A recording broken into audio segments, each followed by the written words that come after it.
Hey, Treview here. Just trying to kill some time and drag this video out for much longer than it needs to be.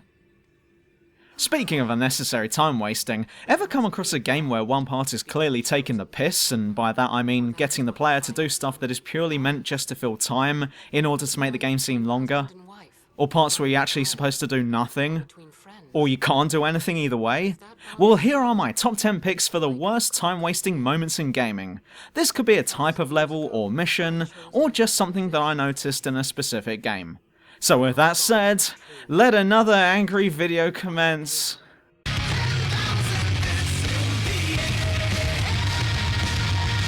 Pointless fetch quests. Games often need an excuse to send the player out on an adventure, and most of the time it's for a good cause. The going here will give us this, and we'll be able to loot the shit out of the place in the process, and maybe kill something endangered along the way as well. However, there are times when this formula falls flat on its face, and occasionally, there's also a dog shit on the ground in front of it. Some fetch quests are just so fucking lazy that it's hard to even get on board with what I'm being asked to do. Please help me! My life has ended! If I don't get my flute back, then I'll be unable to live any longer. Skyrim was awful for this. The Bard's College missions mainly ask you to go forth into the wild and bring back musical instruments that someone's left behind. Oh sure, I have free time. It's not like I'm trying to save us all from a world-destroying dragon or anything. But having said all of that, I think that the biggest offender of this type of mission is actually Oblivion. Please go and retrieve my journal that I somehow left by mistake in a cave that's crawling with monsters from the netherworld. Please don't ask how that happened. Okay, is this journal important at least? Does it hold the key to humanity's survival, or does it hold forbidden knowledge at all? Is this important is what I'm getting at. Nah, it's just that it's more convenient to send the player to go get it than it is to walk 10 meters down the street and buy a new one. And all that completing the quest shows is that you're an absolute tool. Or fucking sign me up for the Mages Guild then.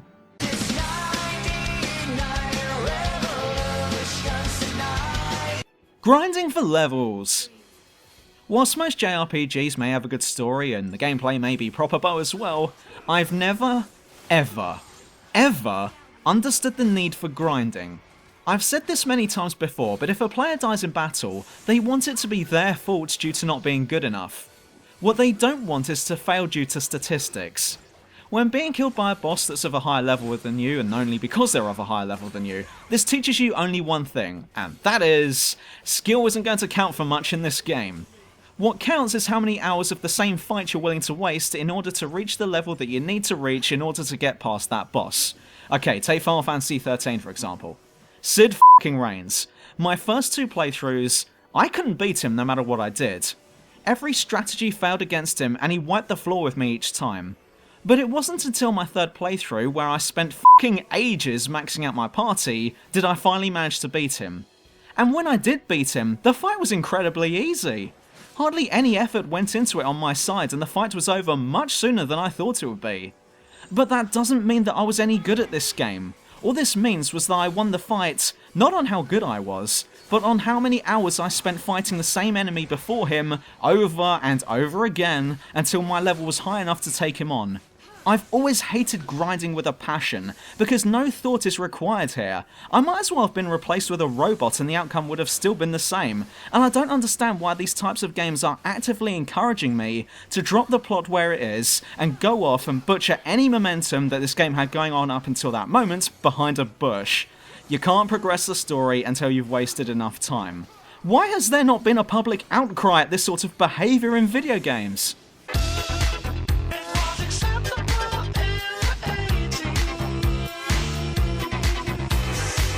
The same shit each time. But let's turn our attention to something more specific. Assassin's Creed 1. You go to the first town, tail someone, then eavesdrop someone, then pickpocket someone, then assassinate someone. Seems legit, I thought. No complaints here. A little boring, but no biggie. Second town. Tail someone, then eavesdrop someone, then pickpocket. Hang on a second. We just did this. Is this a glitch, or is it that the devs couldn't think up any different missions for us to do? Third town. Tell someone, oh, it's the same thing again. Are you fucking serious? Why are you making us go through all of these repetitive and boring information gathering missions? This is Assassin's Creed, not Assassin's Correspondence. I just want to kill someone. For the love of God, just let me loose so that I can go kill people already. And why am I the one doing all of the information gathering in the first place? The assassins have a bureau in each town. Why haven't they been doing the tailing and the pickpocketing? I should just be showing up at their door, and then the guy at the bureau should be handing me all the info so that I can go off and kill this bastard. What have they been doing this whole time? Smoking opium? Smoking weed? I know that we're called the Hashashin for a reason, so maybe they're all just high. I think I'm the only one doing anything around here, but everything I'm doing is such a waste of time. Lane Goodman. Any hold the line mission ever. Mainly looking at Call of Duty here. Though I don't particularly hate these kinds of missions, they are rendered a complete waste of time when you realise something very important. These missions ask you to hold a position for a certain amount of time and defend an area from wave upon waves of enemies. Now, this isn't too bad at a first glance because you'll be spending most of this time shooting everything that moves, which is a good thing. Until you realise that you're not actually required to hold the line. What you're required to do is to not die until the time limit runs out. You know, because after that, you can die and it'll all be fine.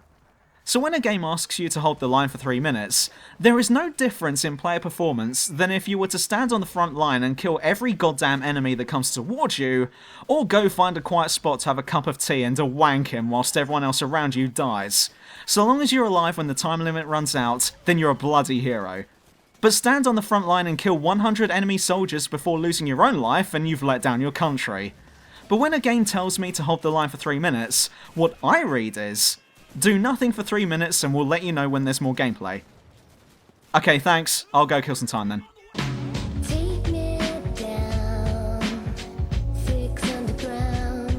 Seeking your roots. F*** this mission. Oh, alright, I'll do it properly. I really can't see any point to this quest other than to waste time. If you're not familiar with it, you're basically required to go out into the game world and collect a rare plant. Once you've got enough, you go to this guy who gives you a shit potion and then tells you to go out and get more than last time. Rinse and repeat. I swear there's no fucking end to this quest. No, let's face it, it's not a quest. It's only something you think about if you do actually find Nirnroot. It's possibly the only mission in Oblivion that the majority of players tend to not do. I realise that I'm bashing on Oblivion again, but I'm sport for choice here. Let's break this down. The requirements are tedious, the rewards are so bad that most people will drop the rewards on the floor right in front of this guy's face, and finally, actually finding all of these plants is near impossible unless you look up a map online or trek back and forth across the entire world like a typewriter. Oblivion has enough quests as it is, but I guess Bethesda wanted to include this one just to pad the gameplay out a bit more, making it feel like you're actually getting more for your money. Same levels, but harder. Yay, a copyright claim! Thanks, Konami!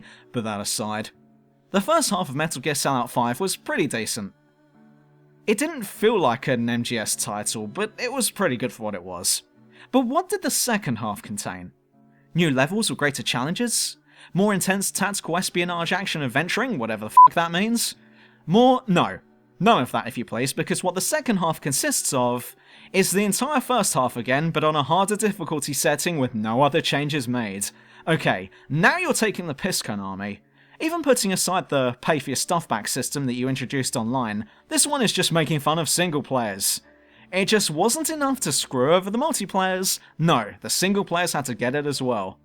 When playing any sort of game, unless it's a dirty freemium mobile game of course, but we'll get to that, players want to feel like they're accomplishing something, that they're actually checking things off of a to-do list and are making progression through the game. What they don't want is to complete one section and then be led by the hand back to that same point and forced to go through it again.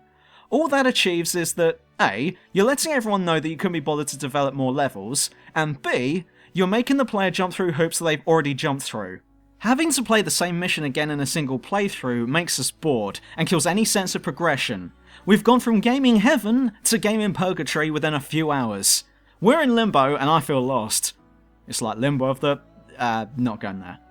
But the point is that we've already done those levels earlier, so making us do them again is just a means of dragging out your game some more whilst wasting our time. So once again, thanks Konami.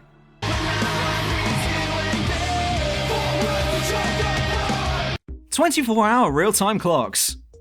So I got home from work one day and the sun had already set. I loaded up Animal Crossing and remembered that I needed to buy stuff from the store. In-game, that is, not the real store. So I went over there, but it was closed. Opens again in the morning. Okay, well, I'll just kill 20 minutes and it'll be morning again. Lol, the in-game clock is showing the same time IRL? Ha, what are the odds? 20 minutes then passes, and I'm starting to wonder how long this in-game night is going to last. I look at the clock, and see that it's shown 20 minutes later than it was the last time I checked it. Are you taking the piss? This game runs on a 24-hour real-time clock. So basically what you're saying is that if I want to continue with this game, I need to go to bed right now and resume playing tomorrow morning? Okay, I'm going to bed then. There's a reason why in-game days are usually only 30 minutes long. It's so that you can do stuff in one sitting.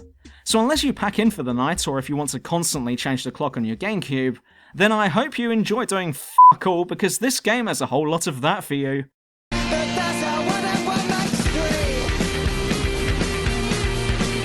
Final Fantasy X's unskippable cutscenes.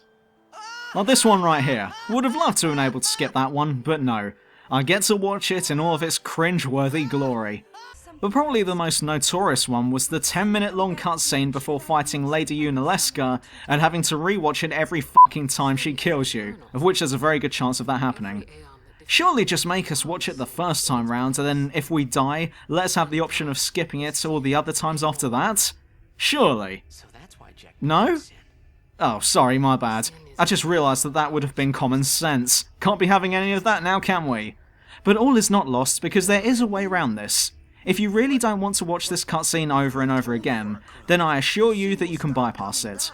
It's quite simple, really. All you've got to do is go to a different part of the map and grind for several fucking days until you don't suck in a fight, and just like that, we're back to the number 9 entry here. I was thinking of wasting time myself and having number 8 appear again after this, but that would mean we'd be stuck in an infinite loop.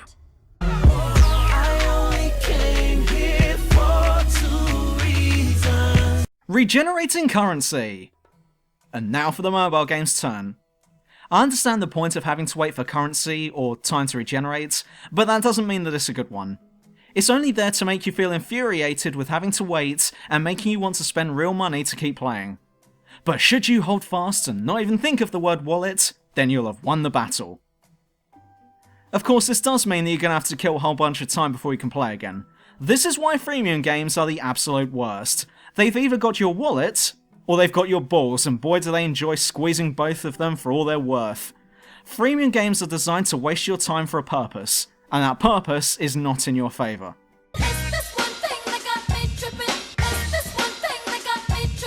The entire fucking thing.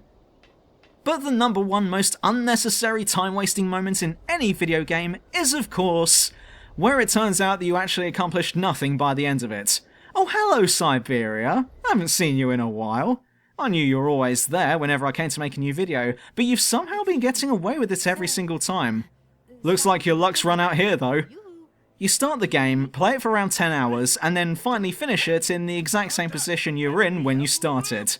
Nothing was achieved apart from Oscar getting molested. Actually, that's a plus now I think about it. Right, I know that this is going to go over pretty much everyone's heads, but has anyone ever read Atlas Shrugged? Because this is the game equivalent of that. It's way too long for its own good, it preaches about this really awesome thing you never get to see, and absolutely nothing ever happens, leaving you completely unsatisfied by the end. There was an opportunity to make a dick joke there, but I decided against it. You start the game looking for the factory owner, give up looking for him, and then go off to Russia. The end. There, I've just saved you 10 hours of wasted gameplay, so you've got no reason to play it now. No progression, little to no story, and a completely forgettable journey. A complete time waster. Now please go play Siberia 2 because you bought the first game, so now you're under obligation to play the second one. Obliged, my hairy bum. I want my money and my 10 hours back. But failing that, I'll settle for a written apology and a jar of the dev's tears, because I want something to show for the hours you made me waste. And end scene. But if you're about to make a dick joke, if you've got a hairy bum, if you want to jar off the dev's tears, sorry I couldn't make up my mind on the send-off line this time, then likes and Subway sandwiches as always. Don't forget to check out Twitter for all of my news and updates and shit, and there's also Patreon because I will make videos for food. See ya!